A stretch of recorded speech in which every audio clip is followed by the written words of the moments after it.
Welcome back to Across Louisiana. You know, it's not often that we get to celebrate 30 years of public service with someone, but it's even more rare that we get a true history maker here on Across Louisiana. Joining us today is Plummer, the Chief Fire Communications Officer with the Baton Rouge Fire Department, to talk about her remarkable career. Welcome to the show. Thank you. Thank you. For people who might not be familiar with what a communications officer does, tell me a little bit about what your role was there at the fire department.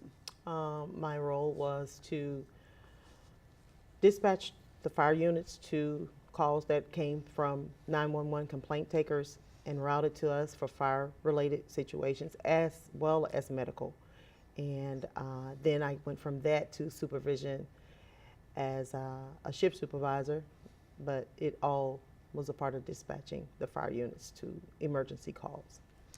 In addition to having such a distinguished career, and I alluded to it earlier, you're really a trendsetter, an innovator, being the first female African-American division chief, right? Oh yeah, that definitely is something that I kind of pinch myself about, because I never kind of realized that that would ever happen.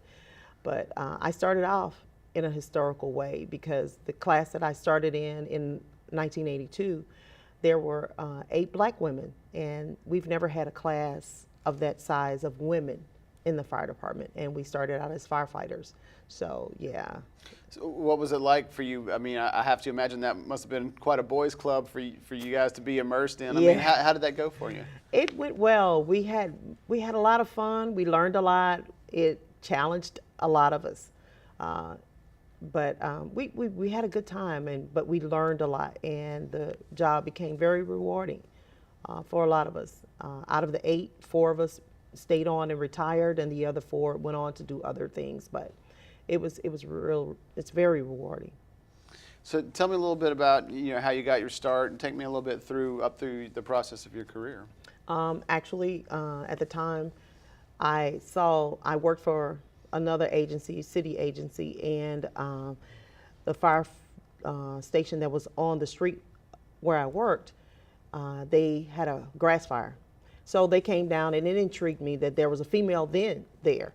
So I inquired about it and did what I had to do to take the test, and got in this class. And this was like a historical class, because it was the first class also of 24 blacks and 6 whites. And 8 of us were women. So, but then from that, I stayed on the floor as a firefighter for 10 years.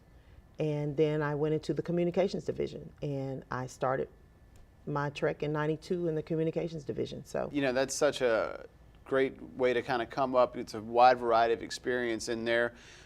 For young black women now who might be considering a career in this, what would your advice be to them? Oh, I would say pursue it. It's not, it would be a rare thing again, because we've not had females to come through for such a long time now. So I would say pursue it. It's very rewarding. It's a job that you can depend on. It's a job that you can also alter your life in such a way that you won't miss a lot of your kids if you have children. You won't miss anything. Fantastic. Thank you so much for your service to Baton Rouge and for coming on to tell us all about it. It's a remarkable career, and congratulations on your upcoming retirement. Thank you. Thank you.